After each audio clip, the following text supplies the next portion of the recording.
Grendel isn't my favorite Warframe, but he's pretty good.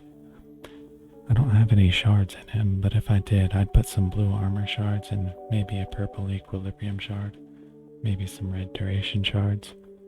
I don't think he needs any helmet abilities, his default kit is fine. This build only needs 2 Forma. Arcane Battery has taken the place of Flow in this build.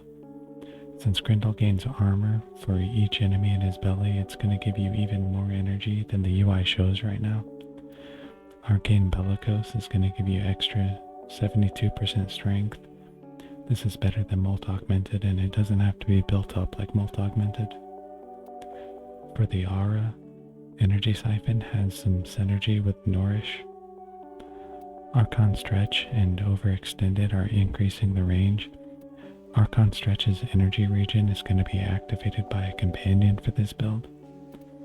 Adaptation is going to give a little extra survivability. Gastro is the main focus of the build. It'll make the enemies you launch with his 4th ability bounce around and they'll leave massive gas clouds.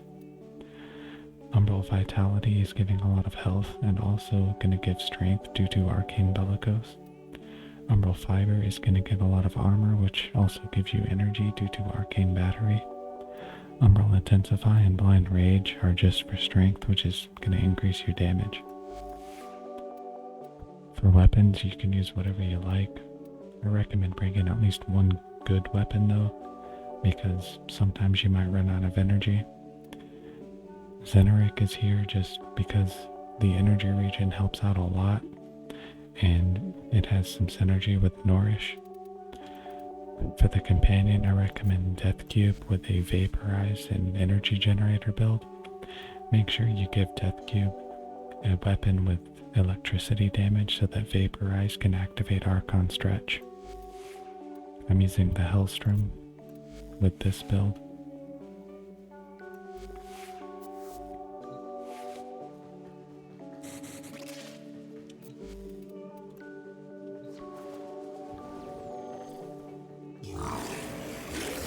To play the build, he just uses 1 to suck up some enemies, uses 2, and then uses 4 to launch the enemies you ate back out at the enemies that are still alive, and then they'll stop being alive pretty quickly.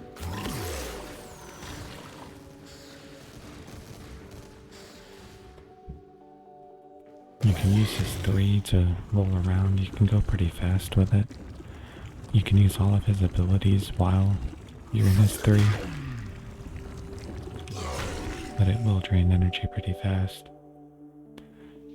The main weaknesses of the build are the energy economy can be a little bit tight sometimes, and sometimes it can be a little hard to find enemies to eat because you're going to be killing them so fast. And since it's a health tanking build, it can run into survival issues and longer missions, but if you're only going to do like 2 or 3 C rotations, you should be fine. Overall, I think it's a pretty fun build.